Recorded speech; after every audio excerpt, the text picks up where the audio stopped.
नागपुर महानगर पालिका की स्थायी समिति की बैठक में जमकर हंगामा हुआ। अध्यक्ष पर आरोप है कि उन्होंने बिना किसी चर्चा के केवल बहुमत के आधार पर कुछ ही मिनटों में सभी प्रस्ताव मंजूर कर दिए। इससे नाराज कांग्रेस सहित विपक्षी सदस्यों ने बैठक का बहिष्कार कर सभागार से बाहर निकलकर सदस्य अभिजीत झा ने पिछले 6 वर्षों से लंबित ऑडिट का मुद्दा उठाते हुए प्रशासन की कड़ी आलोचना की। विपक्ष का कहना है कि उन्हें चर्चा का अवसर नहीं दिया गया, जो लोकतांत्रिक प्रक्रिया का अपमान है। बैठक के दौरान माहौल तनावपूर्ण रहा और विपक्ष ने लंबित ऑडिट जल्द पूरा कर दोषियों पर कार्रवाई की मांग की है। नाही, नेमका विषय म्हणजे हा सर्वसाधारण सभेचा आहे किंवा स्टँडिंग कमिटीचा आहे। जे सर्वसाधारण सभेमध्ये ज्या सर्व सदस्यांना तिथे आपले विषय ठेवायचा अधिकार आहे। नगरसेवक निवडून आल्यानंतर प्रभागाच्या जनतेला न्याय देण्याचं काम हे नगरसेवकाचं आहे। आणि समजा जर इथे वारंवार जर अधिकाऱ्यांमार्फत प्रभागातील समस्या सोडून घेण्याकरता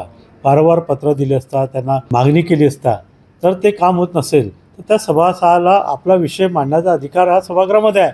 आणि जर विषय मांडू देण्याकरता जर त्याला तुम्ही वेळ देत नसेल किंवा सभागृहात जर तो विषय ऐकून घेण्याची जर तयारी नसेल तर सभासद जो आहे हा आक्रमक होऊन आपला विषय मांडण्याचा तो प्रयत्न करणारच आहे ना।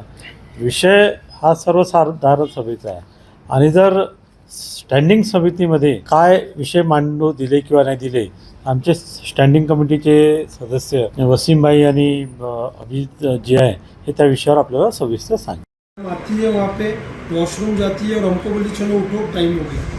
जब हम लोग गए वहाँ पे हम लोगों ने रेस किया कि पिछली 2 स्टैंडिंग में हमने इन्फॉर्मेशन पूछा था कुछ चीज़ों को लेकर गांधी बाग, उसका हम लोगों को अभी तक कुछ भी नहीं मिला। तो हमको बोला गया कि मीटिंग विषय ले लेते उसके बाद देंगे। विषय स्टार्ट हुआ, 2 मेंबर आने की थी जिसमें एक बीजेपी की सदस्य थी, एक कांग्रेस की सदस्य थी। उनके आने के पहले मैडम ने स्टार्ट किया विषय 23 एक मताने मंजूर, 11 स्टैंडिंग कमेटी सदस्य चिल्लाने लगे। विषय 24, विषय 26, विषय 27, विषय 28, 4 मिनट में मीटिंग खत्म कर दी। हम लोगों की एक नहीं सुनी। जो ताई है उसरे ताई, मैं खुद, हम लोग चिल्लाने लगे कंटिन्यू कि हमको ये विषय पे बात करना है, हमको ये विषय पे बात करना है। कोई हमारी एक नहीं मानी गई। हम लोग यहाँ आते हैं, अपने क्वेश्चंस लेकर आते हैं, ये जुड़े हैं।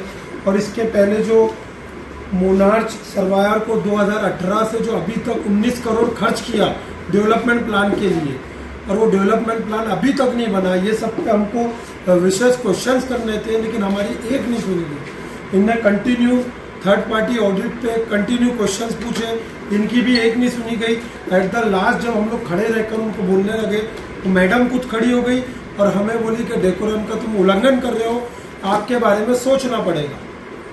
तो हम लोगों ने भी बोले आपको जो कार्रवाई करना है करिए, लेकिन हम लोगों का राइट है क्वेश्चन करने का, हम लोगों का राइट है सवाल पूछने का। 4 मिनट में स्टैंडिंग की कमेटी की मीटिंग खत्म हो गई। महानगर पालिका के अंतर्गत विभागों का ऑडिट नहीं हुआ है। ये बहुत बड़ा कंप्लायंस फेलियर है, नेग्लिजेंस है, क्योंकि करोड़ों के एक्सपेंडिचर हुए लेकिन उसका अभी तक ऑडिट नहीं हुआ। म्युनिसिपल कॉर्पोरेशन एक्ट के तहत 103 और 104 के तहत ऑडिट होना बहुत ही अनिवार्य है। लेकिन ये सारे चीज़ों को मैंने कहा, चेयरपर्सन ऑफ फाइनेंशियल एक्सपर्ट हो, 6 वर्षों में जो करोड़ों के एक्सपेंस हुए, जो विभागों ने काम किया, उसका ऑडिट ही नहीं हुआ है। फिर किस प्रकार से अकाउंटेबिलिटी तय होगी? जो नेग्लिजेंस काम में किया गया होगा, जो अनियमितताएं की हो गई, उसके ऊपर में किस प्रकार आप अंकुश लगाओगे जब ऑडिट ही नहीं हुआ है? इन सारे विषयों को उन्होंने दरकिनार किया और लगातार जो भी एजेंडा स्टैंडिंग कमेटी का रहता है उसको बिना चर्चा के पारित किया जा रहा। इसमें एक विषय था जिसमें घन कचरा व्यवस्थापन विभाग ने जो मशीनरी हायर किया नाला सफाई के लिए 1.5 महीने के लिए, उसको तकरीबन इस एजेंडा के तहत 94 लाख का पेमेंट किया जा रहा।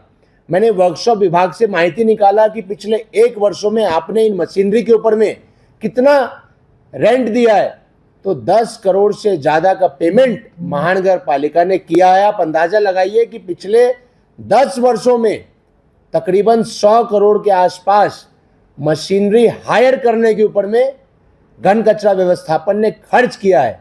मेरा यह सवाल था कि जब हम किराए पे ये मशीनरी मंगा रहे हैं तो क्यों ना हम अपने ही डिपार्टमेंट लेवल पे ये मशीनरी को परमानेंट खरीदे, ताकि बार बार जो ये रेंट दिया जाता वो एक ही बार में टिप्पर, जेसीबी, पोकलैन, ये सारी मशीनरी रेगुलर हमको लग रही है, वो कहीं ना कहीं हमारे पास ही महानगर पालिका के पास होनी चाहिए।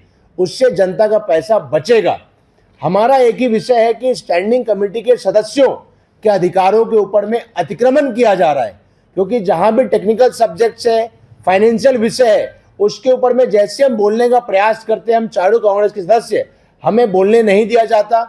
इसके पहले भी जो टेंडर प्रक्रिया में 40%, 45% बिलों में जो काम अवार्ड हुए, हमने उसकी थर्ड पार्टी वीएनआईटी की टीम से जांच कराने की मांग की, क्योंकि उसमें कहीं ना कहीं क्वालिटी से कंप्रोमाइज किया गया। कुछ जो कॉन्ट्रैक्टर है उनकी रिंग बना के उन्होंने बिड अवार्ड किया गया। हमारी मांग है प्रशासक के कार्यकाल में जितने भी बड़े कॉन्ट्रैक्ट्स अवार्ड किए गए उसकी निष्पक्ष रूप से ट्रांसपेरेंट जांच होनी चाहिए, क्योंकि स्टैंडिंग कमेटी एक ऐसा कमेटी है जो इस शहर के बजट के ऊपर में जो भी expenses through out the year होगा उसके ऊपर में वचक या फिर जहां जहां पे अनियमितताएं हो रही है उसके ऊपर में कहीं ना कहीं स्क्रूटनी करने का काम स्टैंडिंग कमेटी का होता है।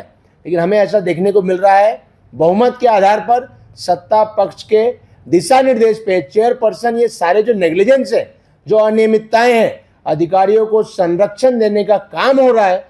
और ये आने वाले दिनों में विरोधी पक्ष नेता हमारे संजय भाऊ महाकालकर के नेतृत्व में ये जनता का पैसा है और जनता के पैसे का हिसाब देना ही होगा। हम आने वाले समय में लगातार इन विषयों को उठाएंगे और सदन से लेकर सड़क तक जो इनकी गलत प्रैक्टिसेस है उसको एक्सपोज करेंगे, और जो भी ठेकेदार अधिकारी ने जनता के पैसे को लूटा है उसके ऊपर में कार्रवाई हम करवा के रहेंगे।